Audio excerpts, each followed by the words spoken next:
ন্যায় পরায়ণ শাসক, ন্যায় পরায়ণ বাদশা যে হবে, এই ন্যায় পরায়ণ বাদশাকে আল্লাহ তাআলা আসরের ময়দানে আরশের নিচে জায়গা ব্যবস্থা করবেন। সুবহানাল্লাহ।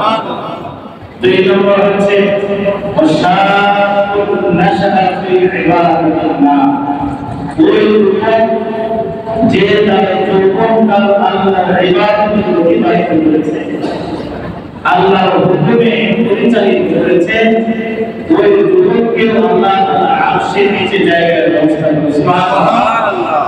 এই দুই কথাটি বর্তমান আমরা সংক্ষেপে আলোচনা করছিলাম।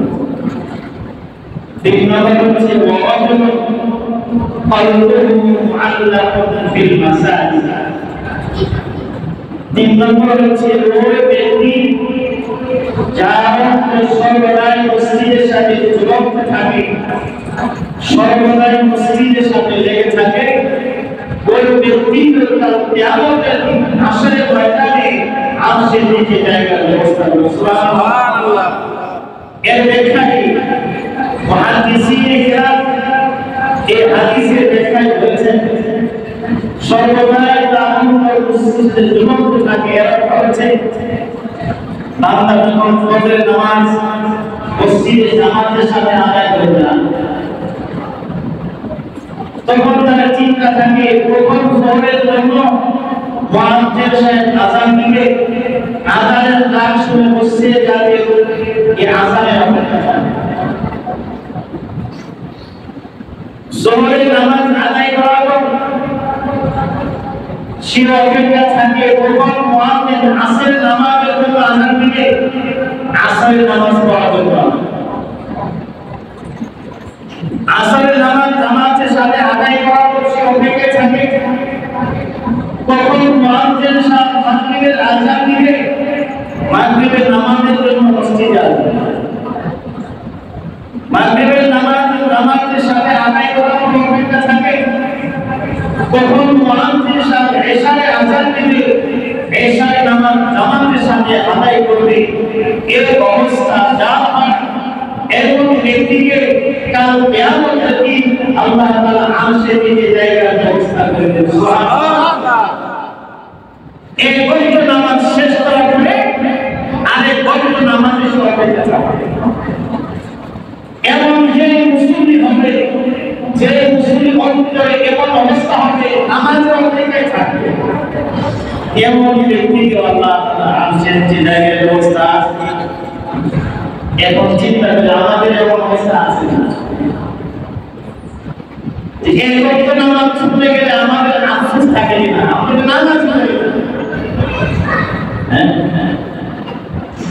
যে ব্যক্তি নামাজ ছুটবেই না, বরং এই বৈধ নামাজের পরে আরেক ঘন্টা অপেক্ষা থাকে, এই জীবন এই জীবন যে ব্যক্তি অন্তর হবে তাকে আরশের নিচে জায়গার ব্যবস্থা হবে। এই দুটা অর্জন করা সম্ভব কি সম্ভব না? চেষ্টা করলে হবে। দুনিয়ার জন্য এত চেষ্টা করি, আখিরাতের জন্য চেষ্টা করার দরকার আছে না নাই? বাকি জীবন যতটুকু হায়াত আছে আল্লাহর কাছে বলে আল্লাহ বাকি জীবনটুকু তোমার উপস্থিতি আমি কাজে দিয়ে ইনশাআল্লাহ। এই গুণ যে অর্জন করতে পারবে, এই গুণ অর্জন করা সবারই ক্ষমতা আছে। রাজা বাদশা শিক্ষিত সবাই চাইলে এই গুণ অর্জন করতে পারবে। এখনো দরজা খোলা।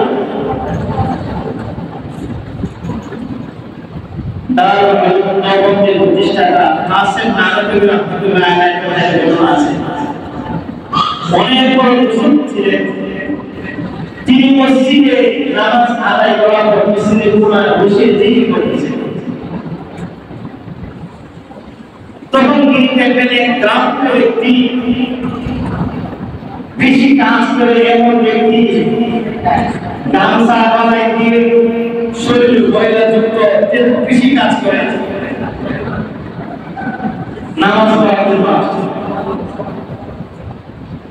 এসে দেখে জামাত শেষ হয়ে গেছে, নামাজের জামাত শেষ হয়ে গেছে।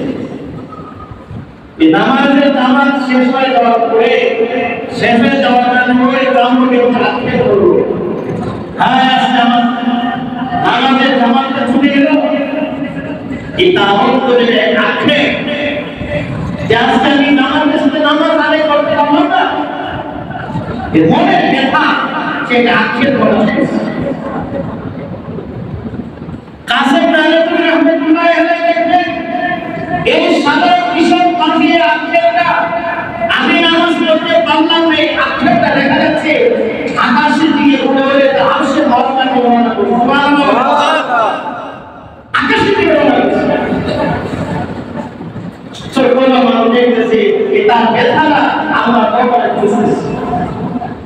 কাসেম নানতুল্লাহ রহমাতুল্লাহ আলাইহি ওই কিশোরকে ডেকে বললেন, হে কিশোর, তোমার কি এমন ব্যথা যে ব্যথাটা আক্ষেপ করছো? তোমার এই আক্ষেপটা আরশের দিকে পৌঁছেছে, কিসের ব্যথা তোমার? কিশোর বলল, আজকে আমার দুনিয়ার কাজের কারণে আমি জামাতের সাথে নামাজ আদায় করতে পারলাম না, দুনিয়ার কাজে নামাজে ছুটি দিল, এই ব্যথা আমি সহ্য করতে পারছি না। আমার তো কখনো জামাতের সাথে নামাজ ছুটে না, আজকে ছুটি দিল, এই ব্যথা আমি সহ্য করতে পারছি না। সুবহানাল্লাহ। কাসেম নানতুল্লাহ রহমাতুল্লাহ আলাইহি তাকে বললেন,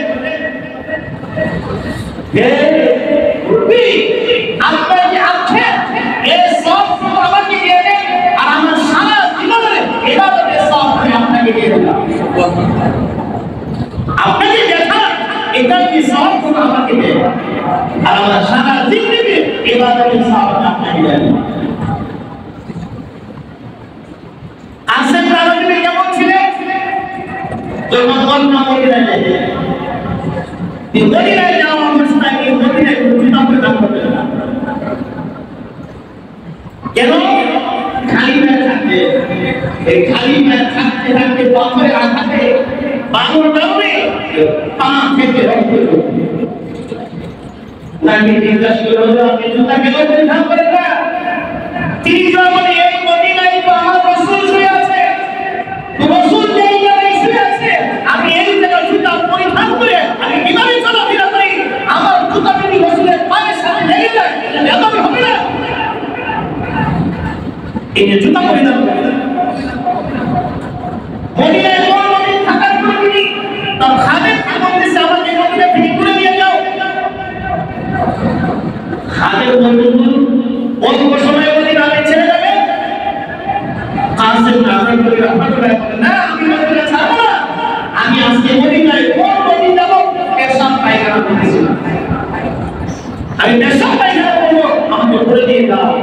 কিন্তু মদিনায় মদিনা তো নবী শুয়ে আছে, যিনি আমার পেশাব পায়খানা নবীর পায়ে লেগে যায়, নবী যে জায়গা হাঁটছে, এই জন্য মদিনায় পেশাব পায়খানা করতে।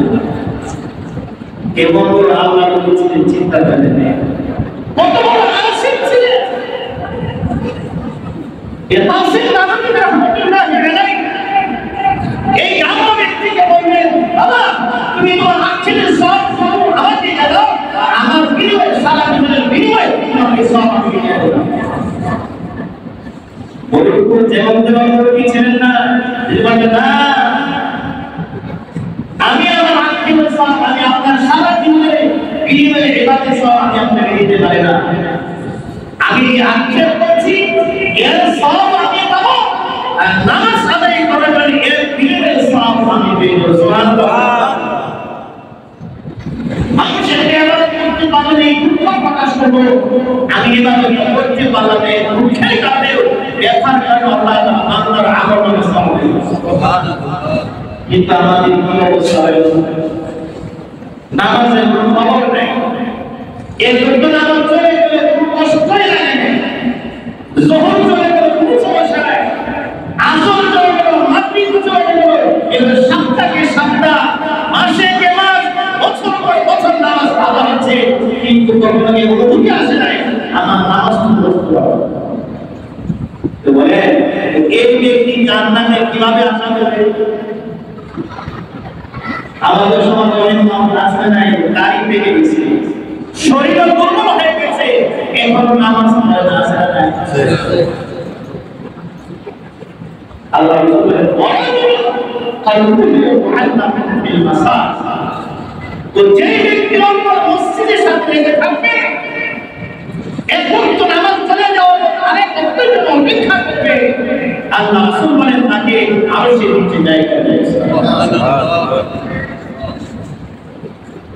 কিন্তু আমাদের সমাজে দেখতে পাই যুবকরা তো আছে যারা পরবর্তী শ্রেণীর মানুষ, তাহলে দাড়ি বেঁধে গেছে, শরীর দুর্বল হয়ে গেছে, হাতে হাঁটতে পারে না, লাঠি নিয়ে বড় হাতে এই মানুষগুলো দেখা যায় বেড়াবাদী। যারা যুবক আছেন আমি আপনাদেরকে বলি, এখন যদি আপনি টিভির সামনে বসে বসে সিনেমা দেখেন, এখন যদি আপনি টিভির সামনে বসে বসে সিগারেট টানেন, এখনো বৈশাখ যদি আপনি গল্প প্রস্তাব করেন, তাহলে আপনার মৃত্যু কথা কখন হবে? আপনার কবরের কথা কখন হবে? আপনি তো যৌবন শেষ হয়ে গেছে, শরীরের দুর্বলতা বন্ধ করে সাপ চলে আসছে, এখন আপনি উদ্যান পানি বসে টিভি সিনেমা দেখেন, তো কবরের কথা কখন আপনার শোনা হবে? মসজিদের কথা কখন শোনা হবে বলেন? এমন মানুষ আছে না, বৃদ্ধ হয়ে গেছে, কথায় কথায় শুধু বিমত,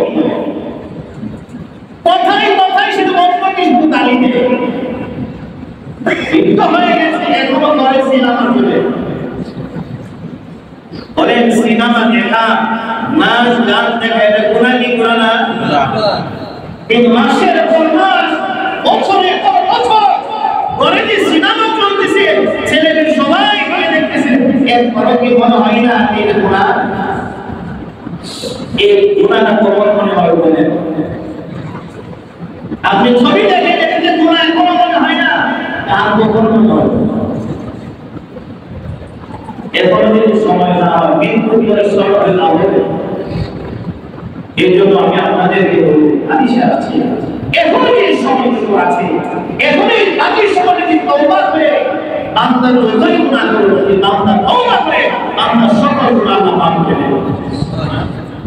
এবং বাকি সময়টুকু আছে, অরাজুল আনতুম মুআল্লাকুম ফিল মাসাজিদ, তো যারা অন্তর উপস্থিতির সাথে লেগে থাকে, আল্লাহ তাকে অনেক মহব্বত করে জান্নাতের ব্যবস্থা করেন। সুবহানাল্লাহ। এই জন্য আমি আপনাদেরকে বিশেষ করে মুরব্বিদেরকে বলি, নামাজের সময় দোকান পাড়ে বসে থাকবো না। রাজি আছি ইনশাআল্লাহ? ইনশাআল্লাহ। নামাজের সময় ঘরে বসে থাকবো না। নামাজের সময় শুধু ঘরে বসে থাকতে পারে না। এই সিদ্ধান্তটা গ্রহণ করবে, মসজিদের সাথে লেগে থাকবে। আপনার কখন হয়ে গেছে, দুনিয়াকে কাজ করতে পারেন না, দোকান পাড়ে বসে না, মসজিদে বসে থাকে না, তাহলে কি না আপনার গুনাহ হইতেছে? আল্লাহর সাথে সম্পর্ক তৈরি করতে হবে। আল্লাহর কাছে বলে, আল্লাহ দুনিয়াতে যে সময়টুকু চলে গেছে এটার জন্য তওবা করতেছি, আর বাকি সময়টুকু আদায় করতেছি আপনার হয়ে যাবে ইনশাআল্লাহ। যদি আপনার এই অবস্থায় মৃত্যু হয়ে যায়, আশা করা যায় আল্লাহ আপনাকে মাজারের ব্যবস্থা করবেন। আল্লাহ রহমত করে নিরাশ করে না, নিরাশ করে না। লা তাকনাতু মিন রাহমাতিল্লাহ। আল্লাহ বলে, বান্দা তুমি যতই গুনাহ করো, আমার রহমত থেকে তুমি নিরাশ হয়ে যেও। ইনশাআল্লাহ আমরা ওয়াদা করতে পারি, আপনাদের কাছে এই অঙ্গীকার নিতে পারি, বাকি সময়টুকু 5 ওয়াক্ত জামাতের সাথে আদায় করব। রাজি আছি ইনশাআল্লাহ? ইনশাআল্লাহ। রাজি আছি ইনশাআল্লাহ? ইনশাআল্লাহ। বিনিময়ে কি পাবো? বিনিময়ে কি পাবো? আরশের নিচে জায়গা পাবো। রাজি আছি ইনশাআল্লাহ? ইনশাআল্লাহ। আরশের নিচে জায়গা দেওয়ার জন্য নাকি দিয়ে গেছে আল্লাহ। 5 ওয়াক্ত নামাজ পড়বেন তো ইনশাআল্লাহ? ইনশাআল্লাহ। বুদ্ধিমান হয়ে ব্যক্তিকে আল্লাহ রাখবে, যে আল্লাহ রব্বুল পালন করে না, সে বুদ্ধিমান না, সে বোকা। যে আল্লাহ আল-কাইয়িসু মান দানা নাফসাহু আমিলা লিমা বা'দাহু, হাদিসে আসছে, যারা ওই ব্যক্তিকে পরকালের কথা কাজ করে না, নিজের জন্য কাজ করে পরকাল। 4 নাম্বার, ورجلان تحابا في الله اجتمعا عليه وتفرقا عليه। যে দুই ব্যক্তি একজন আরেকজনকে মহব্বত করে আল্লাহকে খুশি করে, সুবহানাল্লাহ। একজন আরেকজনের সম্পর্ক ছিন্ন করে, সেটাও আল্লাহকে খুশি করার জন্য করে। এবং দুই ব্যক্তিকে কাল কিয়ামতের দিন আল্লাহ তাআলা আরশের নিচে জায়গা দেবেন, সুবহানাল্লাহ। একজন আরেকজনকে মহব্বত করে কাকে পাওয়ার জন্য? আল্লাহ। কারো সাথে শত্রুতা রাখে এটাও কাকে জন্য? আল্লাহকে খুশি করার জন্য। হাদিস শুনে আসছে قال رسول الله صلى الله عليه وسلم من أحب لله وأبغض لله وأعطى لله ومنع لله فقد استكمل الإيمان ومن أحب لله যে যাকে ভালোবাসে আল্লাহকে খুশি করার জন্য وأبغض لله যে কারোর সাথে শত্রুতা রাখে তার দুশমনি রাখে সেটাও আল্লাহ তাআলা যে ব্যক্তি কাউকে কোনো কিছু দান করে সেটাও আল্লাহ তাআলার জন্য কেউ কোনো ব্যক্তিকে দেয় না দান করা থেকে বিরত থাকে সেটাও আল্লাহ তাআলার জন্য। আল্লাহ বলে ইস্তাকমালাল ঈমান ওই ব্যক্তির ঈমান পরিপূর্ণ হয়ে গেছে। সুবহানাল্লাহ।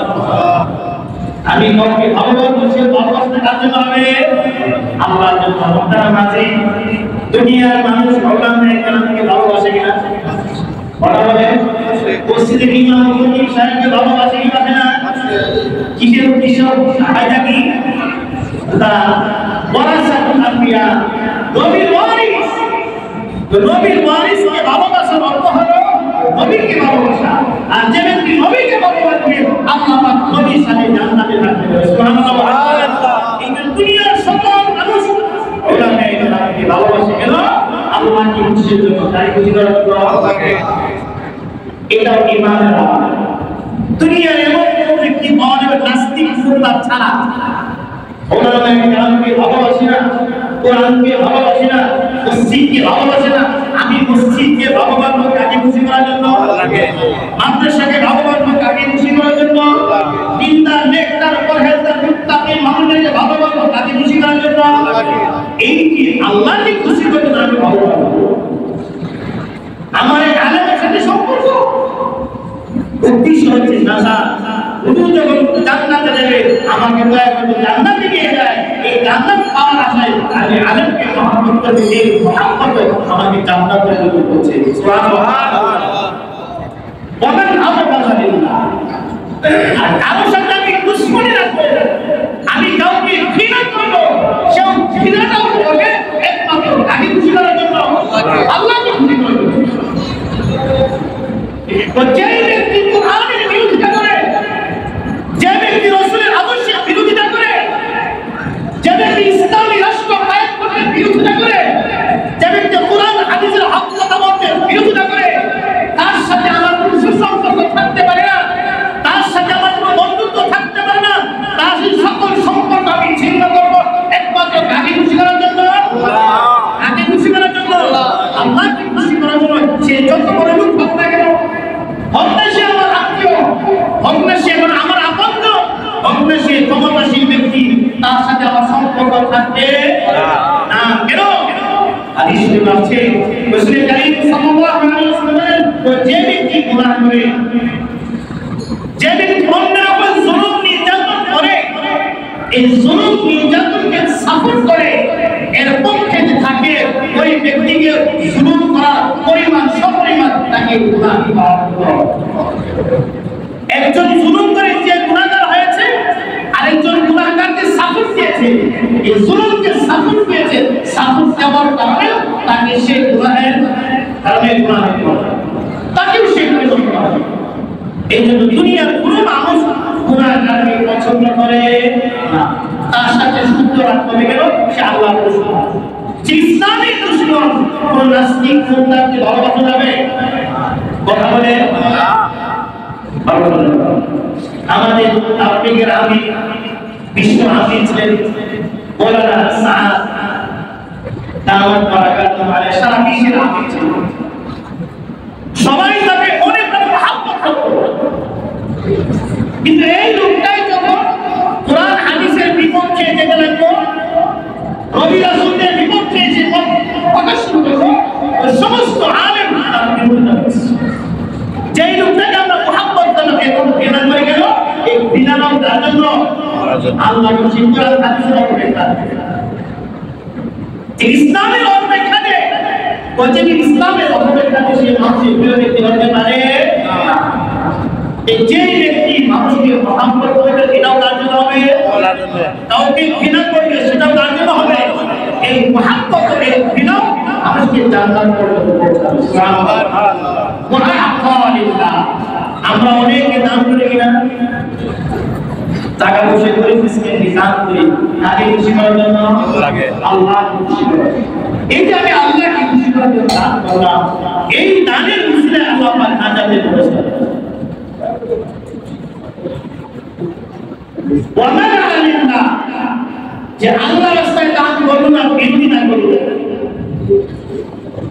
সেটাও যদি আল্লাহ তাআলার জন্য হয়। গুনাহের কাজে চাঁদা চাই, কিসের কাজে? গুনাহের কাজে চাঁদা চাইছে, আপনি চাঁদা দেন নাই, গুনাহের কাজে।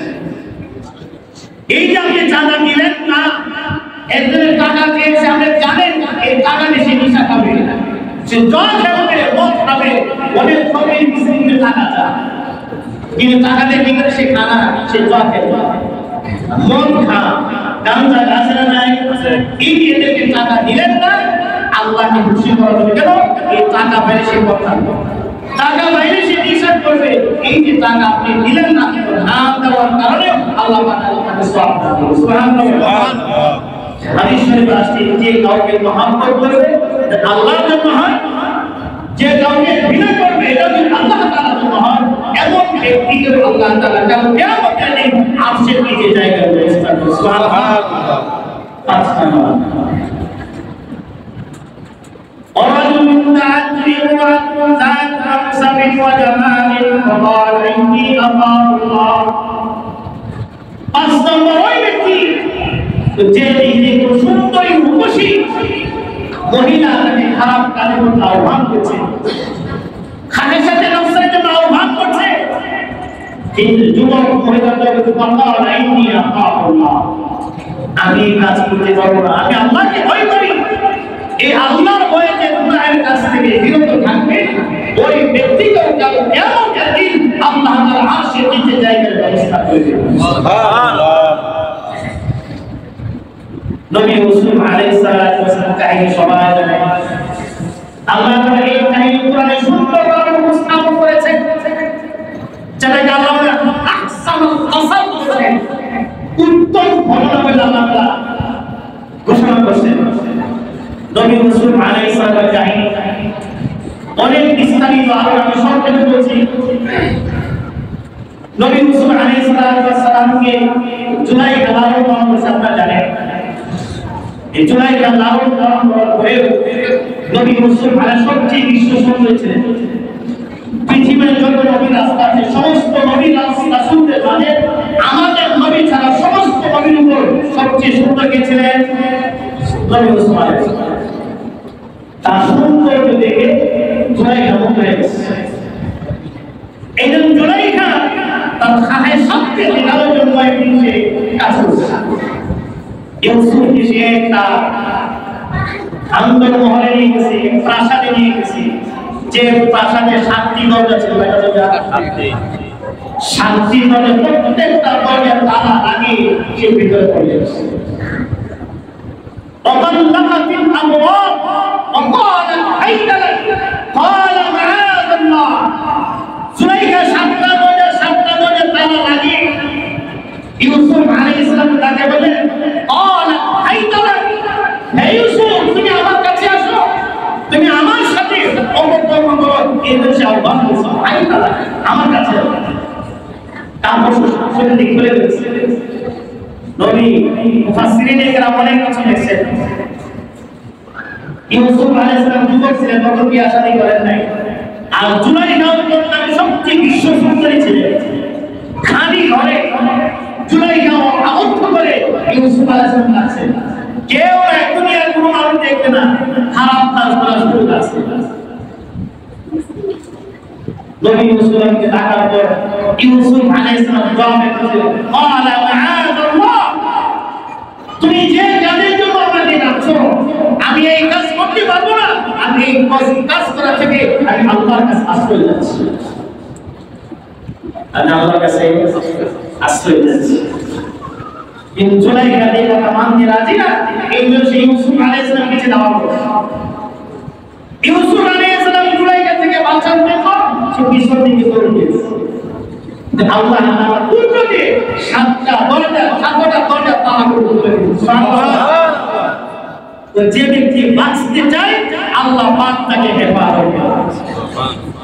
এখানে বাঁচার কোনো সুযোগ নেই, কিন্তু সে গুনাহ থেকে বাঁচা যাচ্ছে আল্লাহর ভয়ে। আল্লাহ তাআলা মাআযাল্লাহ, আল্লাহ আমি আপনার কাছে আশ্রয় চাই, আপনি আমাকে হেফাজত করেন, আপনি আমাকে রক্ষা করেন। এজন্য আল্লাহ তাআলা কুদরতিভাবে সাতটা দরজা তালাকে খুলে দিয়েছে। নবী রাসূল আলাইহিস সালাম আমাদেরকে শিক্ষা দিয়ে গেছে, ও দুনিয়ার মানুষ, তোমাদের এমন ঘটনা ঘটে আল্লাহর কাছে আশ্রয় চাইবা যে আল্লাহ তোমাদেরকে হেফাজত করবে। সুবহানাল্লাহ। এমন ঘটনা তার সাথে ঘটবে, এই মহিলাকে এই কুপ্রস্তাব থেকে যে হেফাজত করবে আল্লাহ পাক তাকে আরশের নিচে জায়গা দেবে। সুবহানাল্লাহ। বিখ্যাত তাবী ইতিহাসে আছে সুলাইম ইবনে ইয়াসার রাহমাতুল্লাহি আলাইহি, তিনি বিশিষ্ট তাবী ছিলেন। উম্মুল মুমিনিন হযরত মাইমুনা রাদিয়াল্লাহু তাআলা আনহা ছিলেন। মদিনার 7 জন বিশিষ্ট ফকির ছিলেন, 7 জন ফকির একজন ছিলেন সুলাইম ইবনে ইয়াসার রাহমাতুল্লাহি আলাইহি। তিনি অনেক সুন্দর ছিলেন এবং তাকওয়া পরহেজগারিতে অনেক উঁচু মাকামে ছিলেন। এই সুলাইম ইবনে ইয়াসার রাহমাতুল্লাহি আলাইহি তিনি তার সাথে গিয়ে মক্কায় রমজানের উমরা পালন করলেন। অন্যদিকে যাওয়ার কথা, পাঁচিল শেষ হয়ে গেছে, খাবার শেষ হয়ে গেছে। তখন সুলাইম ইবনে ইয়াসার রাহমাতুল্লাহি আলাইহি সাথী বাজারে গেছে খাবারের ব্যবস্থা করতে। তিনি এক পাহাড়ের চূড়ায় বসে বিশ্রাম করতেছে, অপেক্ষা করতেছে কখন সাথী আসবে। ওই ফাঁকে একজন বেদুইন মহিলা দূর থেকে সুলাইম ইবনে ইয়াসার রাহমাতুল্লাহি আলাইহি দৃষ্টি পড়ছে। উনি অনেক সুন্দর ছিলেন, সুন্দর দেখে এই মহিলা তার প্রতি আসক্ত হয়ে গেছে। এই ওই মহিলা সুলাইম ইবনে ইয়াসার রাহমাতুল্লাহ কাছে এসে তার নেকাব খুলে দিয়েছে, চেহারা থেকে জামা সরাইয়া দিয়েছে এবং জামা সরানো করে সুলাইম ইবনে ইয়াসারকে বলতেছে, হে সুলাইমান আমাকে কিছু দাও। সুলাইম ইবনে ইয়াসার রাহমাতুল্লাহ একবার মেয়ের দিকে তাকিয়ে চোখ দিকে নিয়ে গেলেন এবং তিনি মনে মনে ভাবতেছেন মহিলা ক্ষুধার্ত, খাবার যাচ্ছে। এই সুলাইম ইবনে ইয়াসার রাহমাতুল্লাহ তার ব্যক্তির কিছু খাবার মহিলার হাতে দেন। এই খাবার খাওয়ার পর মহিলা বলতেছে, আমি খাবার দিয়ে কি করবো, খাবার দিলে কেন? সুলাইম ইবনে ইয়াসার বলেন, তুমি কি চাও? তো ওই মহিলা জবাব দেবে, আপনি বুঝেন না একজন পুরুষের কাছে একজন মহিলা কি চাওয়ার আছে? আমি সেটাই চাচ্ছি, আমি খাবার চাচ্ছি না। বিশিষ্ট সাহাবী গভীর ফেমিনিটি তার বলা হয়েছে, উম্মুল মুমিনিন মাইমুনা রাদিয়াল্লাহু আনহার কাছে দাঁড়িয়ে হয়েছে, তাহলে বুঝেন তার চরিত্র কত সুন্দর। এই কথা বলার সাথে সাথে সুলাইম ইবনে ইয়াসার রাহমাতুল্লাহ শুনে কাঁদতে শুরু হয়ে গেছে, ভয়ে তার চেহারা কালো হয়ে গেছে। দুই হাত দিয়ে চোখ বন্ধ করে মাথা হাত নিচে দিয়ে কাঁদতে শুরু করলেন। আর বলেন, তুমি এখান থেকে ভেগে যাও, শয়তান তোমাকে আমার কাছে নিয়ে আসছে, এখান থেকে পালিয়ে যাও। কান্নাকাটি শুরু করছে। কান্না দেখে এই মহিলা চলে গেছে। মহিলা বলতে কেমন মানুষ, আসলাম তাকে খুশি করার জন্য, এখন সে আমার কাছে না এসে আমার কাছে মজা না করে কাঁদতেছে। এই অবস্থায় মহিলা সে কিনে নিয়ে গেছে, আসে কাঁদতেছে। কিছুক্ষণ পর তার সাথী আসছে, সাথী এসে দেখে এখনো সে কাঁদতেছে, চোখ থেকে পানি পড়তেছে। তার সাথী বলল, হে সুলাইমান তুমি কাঁদো কেন, তোমার কি হয়েছে? তিনি গোপন করলেন, না কিছু হয়নি, এমনি কাঁদতেছি। তার সাথী বললেন, না তুমি এমনি কাঁদার লোক না, আমি তোমাকে ছোট কাল থেকে দেখি তুমি সাধারণ বিষয় নিয়ে কাঁদতে পারো না, অবশ্যই বড় কোনো দুর্ঘটনা হয়েছে, এই জন্য তুমি কাঁদতেছো, আমার কাছে ঘুরে পড়ো। সাথীকে বলে দেওয়া হয়। সুলাইম ইবনে ইয়াসার রাহমাতুল্লাহ পুরো ঘটনা তার সাথীর কাছে বলে দেবে। সাথীর কাছে বলে বলার পরে এই সাথী তার হাতের বেদ রেখে মাটিতে রেখে সব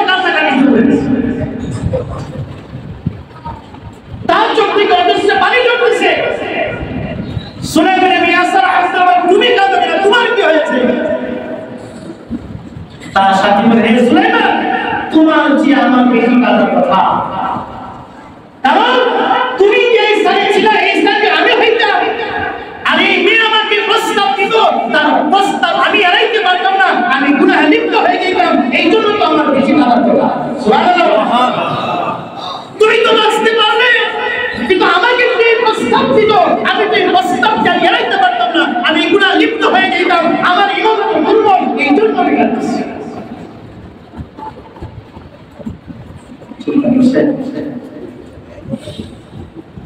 এই ঘটনা অনেক লম্বা। এই দুই সাথী এখান থেকে আবার মক্কার দিকে রওনা করছেন। মক্কায় রওনা করে মক্কায় আবার উমরা করছে, সাহাবারা সাই করছে, পাঁচ বরাবর হাদির আসওয়াদের কাছে তারা ঘুমিয়ে গেছে। হাদির আসওয়াদের কাছে ঘুমানোর পরে সুলাইমান বিন ইয়াসার রাহমাতুল্লাহ স্বপ্নে দেখতে পারে এক চটপটি যুবক, সুন্দর যুবক তার কাছে এসে দাঁড়ায়। শরীর থেকে সুনাম বের হয়ে আসছে। আর হাদিস শরীফ আছে, নবীরা যেই জায়গায় যায় পুরো এলাকাতে সুগন্ধি যুক্ত হয়ে যায়। সুবহানাল্লাহ বলেন। নবীরা শরীরে সুগন্ধি বের হয়, অনেক সময় আমাদের শরীর থেকে দুর্গন্ধ বের হয়, তাই হয় না? এই নবীরা যেই জায়গায় যায় পুরো এলাকা সুগন্ধিত হয়ে যায়। সুবহানাল্লাহ বলেন। এই স্বপ্নে দেখতে পারে যুবক আসছে, শরীর থেকে সুগন্ধ বের হচ্ছে। সুলাইমান বিন ইয়াসার রাহমাতুল্লাহ বলেন, আপনি কে? তিনি জবাব বলেন, আমি ইউসুফ বিন ইয়াকুব। সুবহানাল্লাহ বলেন। আমি ইউসুফ বিন ইয়াকুব, আমি ইউসুফ নবী। সুলাইমান বিন ইয়াসার বলেন, ও আপনি ওই ব্যক্তি যে দুলাইখার সাথে যে ঘটনা ঘটার কারণে আপনি নিশ্চয়ই তাকওয়ার পরিচয় দিয়েছিলেন, আপনি ওই ইউসুফ। বলেন সবাই, নবী ইউসুফ আলাইহিস সালাম তার জবাব বললেন, তোমার ঘটনাটা কম বিস্ময়কর নয়। ওই বেদুইন যুবতী মহিলার সাথে যে তাকওয়ার পরিচয় দিয়েছো, ওই ঘটনাও তো কম বিস্ময়কর নয়। সুবহানাল্লাহ। আমার সাথে যে ঘটনা ঘটেছে এটা বিস্ময়কর, তোমার সাথে যে বেদুইন মহিলা, নবী না হওয়ার পরে এই মহিলা, সুন্দরী মহিলা কুপ্রস্তাব থেকে তুমি হেফাজত করেছো, এরকম কম তাকওয়ার পরিচয়। নবীর ঘটনার সাথে উম্মতের ঘটনা মিলে যাওয়ার কারণে, নিজেকে খারাপ কাজ থেকে হেফাজত করার কারণে নবী আলাইহিস সালাম ইউসুফ আলাইহিস সালাম তাকে সান্ত্বনা দেওয়ার জন্য স্বপ্নে তুমি দেখে তাকে সান্ত্বনা দিলেন। সুবহানাল্লাহ। তুমি এই ঘটনা থেকে বাঁচার কথা না, তুমি যে ঘটনা থেকে বেঁচেছো নবীর সাথে মিলে গেছে, নবীও যে জান্নাতে থাকবে, নবীদের সাথে তুমিও জান্নাতে থাকবে। সুবহানাল্লাহ। এমন ইতিহাসে অনেক ঘটনা পাওয়া যায়, কিন্তু বর্তমান অবস্থার দিকে তাকিয়ে দেখুন। যুবক ভাইদেরকে বলি, যদি কোনো মহিলা খারাপ কাজে প্রস্তাব দেয়, এমন কিছু যুবক আছে নিজেকে হেফাজত করতে পারবে। বর্তমান যুবকের চরিত্র এত উন্নতি হয়েছে যে ঘর থেকে মহিলাদেরকে ধরে শুরু করে নিয়ে যায়। কথা বলেছি কিনা? স্কুল থেকে শুরু করে নেয়। এই যুবককে যদি মহিলা প্রস্তাব দেয় বলে নিজেকে হেফাজত করতে পারবে, কিন্তু যে যুবক এই যে মহিলা তুমি প্রস্তাব দিবে, এই প্রস্তাবকে জেনে নিয়ে এসে নিজেকে হেফাজত করবে, তাকওয়ার তাহারাতের পরিচয় দিবে, ওই যুবককেও আল্লাহ তাআলা আরশের নিচে জায়গায় রেখেছেন। সুবহানাল্লাহ। এই জন্য আমি যুবকদেরকে বলবো, যারা বিয়ে করে নাই, নবী ইউসুফ আলাইহিস সালাম চরিত্রের মতো চরিত্রবান হয়ে যান। সুলাইমান বিন ইয়াসার রাহমাতুল্লাহ আলাইহি চরিত্রবান হয়ে যান। দুনিয়াও আপনি সম্মানিত হবে, আখিরাতেও আপনি সম্মানিত হবেন। কথা বলে ঠিক কিনা বলে? কিন্তু দুনিয়ার যুবকরা, বর্তমান যুবক যুবতীরা মেয়েদের পিছনে পড়ে নিজের যৌবন শেষ করে দিয়েছে, নিজের ক্যারিয়ার শেষ করে দিয়েছে, নিজের ভবিষ্যৎ সব কিছু নষ্ট করে দিয়েছে মেয়েদের পিছনে পড়ে। কথা বলে ঠিক কিনা? এমন কোন যুবক পাওয়া যাবে না রাস্তায় রাস্তায় ঘুরে অন্যের বাড়ির সামনে যায়, যাওয়ার কারণটা কি? মেয়েদের পিছনে। কথা বলে মেয়েদের পিছনে পড়ে লাভ আছে। আমি যুবকদের নিজের চরিত্র সংশোধন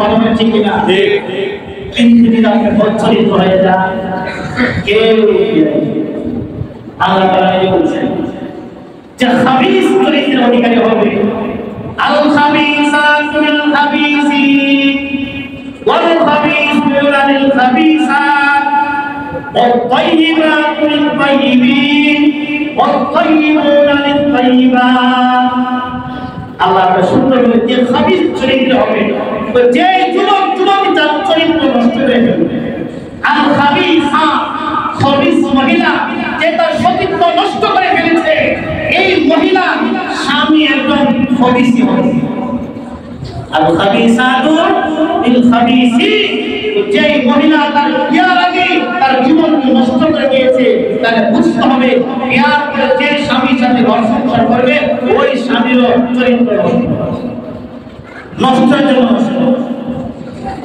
ওয়াল খাবিসুনা লিল খাবিসাত আর যে যুবক বিয়ার আগে চরিত্র নষ্ট করে ফেলেছে সেদিন বিয়াও করে তার চরিত্রহীন মহিলাই তার কাছে তুমি যেই মহিলার চরিত্র নষ্ট করছো যেই মহিলার ভবিষ্যৎ নষ্ট করে দিয়েছো তাহলে বুঝতে হবে তোমার করে যে বিবি আসছে ওই বিবি চরিত্রহীনা ওই বিবি দেখো তোমার আদেও কয়েক যুবকের দর্শন করছে আল্লাহ নিজে বলছেন অর্থাৎ যুবকদেরকে বলুন যদি তুমি ভালো আপনি পেতে চাও যে মেয়েকে কেউ ব্যবহার করে নাই এমন মেয়ে পেতে চাও নিজেকে চরিত্রবান করতে হবে তুমি তোমার চরিত্র নষ্ট করে ফেলবা আর বাবার চরিত্রের বাইরে পশ্চিমকালে সম্ভব না যুবক যারা আছেন আমি বলবো চরিত্রহীন আমি জিনিস এই চরিত্র একবার নষ্ট হয়ে গেলে আর জীবন পেতে হবে হাদিস শরীফে আছে আল্লাহ সুবহানাহু আমার উম্মতের সবচেয়ে ভয়ঙ্কর যে জিনিসটা রেখে গেছি সেটা হলো নারী আর নিসা এই নারীর কারণে লিকুল্লি উম্মাতিন ফিতনাতুন ওয়া ফিতনাতু উম্মতি আন নিসা প্রত্যেক উম্মতের জন্য ফিতনার বস্তু ছিল আল্লাহ রাসূল বলেন আমার উম্মতের ফিতনার বস্তু হচ্ছে নারী পৃথিবীতে অনেক নারী মানুষগুলো নারীদের কারণে ইজ্জত সম্মান সব লুণ্ঠিত হয়ে গেছে বলা হয়েছে কিনা অনেক আল্লাহর ওলি মানুষ কিন্তু নারীর পিছনে করে সমস্ত ইজ্জত সম্মান চলে গেছে ক্ষমতাশীল ব্যক্তি কিন্তু নারীর পিছনে করে তার ইজ্জত সম্মান সব এই জন্য নারী প্রত্যেকটা প্রত্যেকের যা যুবক হিসাবে জন্ম নিয়েছি যেহেতু আমি যুবক আল্লাহ আমার জন্য মহিলার ব্যবস্থা করেছে যে ব্যক্তি নারী হিসাবে জন্মগ্রহণ করছে তার জন্য পুরুষের ব্যবস্থা আছে না নাই আমি পুরুষ আমার জন্য নারী আল্লাহ রেখে দিয়েছেন আমি কেন নারীর পিছনে দৌড়াবো আমি মহিলা আমার জন্য আল্লাহ পুরুষের ব্যবস্থা করে রেখেছেন আমি কেন অন্য পুরুষের কাছে যাব আমি পুরুষ হওয়ার জন্ম নিয়েছি আমার জন্য নারীর ব্যবস্থা আছে আমি নারী হিসেবে জন্ম নিয়েছি আমার জন্য পুরুষের ব্যবস্থা আছে এর উপরে থেকে সচ্চরিত্র হতে হবে যে ব্যক্তি সচ্চরিত্রবান হবে আল্লাহ তাআলা এমন ব্যক্তিকেও জান্নাতে আরশের নিচে জায়গার ব্যবস্থা দেবেন সুবহানাল্লাহ এই যুবক যারা আছেন এই ওয়াদা করতে পারি এখন যে মেয়েদের পিছনে পড়ব কারা কারা বিয়ে করবেন হাত দেখো বিয়ে করেন না কেউ নাই বিবাহ করেন নাই কারা আপনার এখানে আছেন নাম বলবো না শিক্ষণ জন্য বলছি কাউকে একটু আমার সামনে বসা আছে ওদের নাম নামের সমস্যা নেই সে বলতে পেরেশানি লিখেছে হতাশাগ্রস্ত কেন আমি এই মেয়ে এসে প্রেম করতাম মেয়ে চলে গেছে এমন তার অবস্থা আত্মহত্যা করবে কি করবে সে বলছে এমন অনেক আদালত আছে আত্মহত্যা করতেছে কিনা সুইসাইড করতেছে কিনা কেন মেয়ে দিচ্ছে সে প্রেম করছে সে বলছে অনেক ভালো আমি বললাম দেখো যারা প্রেম করে বিয়ে করছে এদের নৈতিকতা দেখো বিয়ে ঠিক আছে দুটি মাস এর উপর মিলি বিয়ে লাগে কথা বলছি কিনা ঠিক একদিন আসবো তার বিয়ে ভাঙে বিয়ে ভাঙলো না কিন্তু তুমি যে বিয়ে করলে ছেলে মেয়ে হবে কি হবে না তোমার ছেলে মেয়ে জানবে আমার বাবা কিভাবে বিয়ে করছে যখন জানবে আমার মা আমার আমার বাবা তারা লাইন ধরে পিট করে বিয়া করছে ছেলে মেয়ে এগুলোকে বলে আমার ঘরে বলে একদিকে নিয়ে চলে গেছে দুঃখ প্রকাশ করছে মাকে বলছে তুমি চলে আসো তো মেয়ে তার বাবাকে জবাব দিয়েছে আমি চলে আসবো না আমার মা বাবা তো প্রেম করে বিয়ে করছে আমি প্রেম করে বিয়ে করছি আপনি দিকে প্রত্যেকে বাবাকে আমি চাই না আমার ছেলে আমার মেয়ে চলে যাক চাই কি চাই কেউ চাই না যদি না চান নিজের চরিত্রবান হন নিজে ভালো হন আল্লাহ চরিত্রবান ব্যক্তি আপনাকে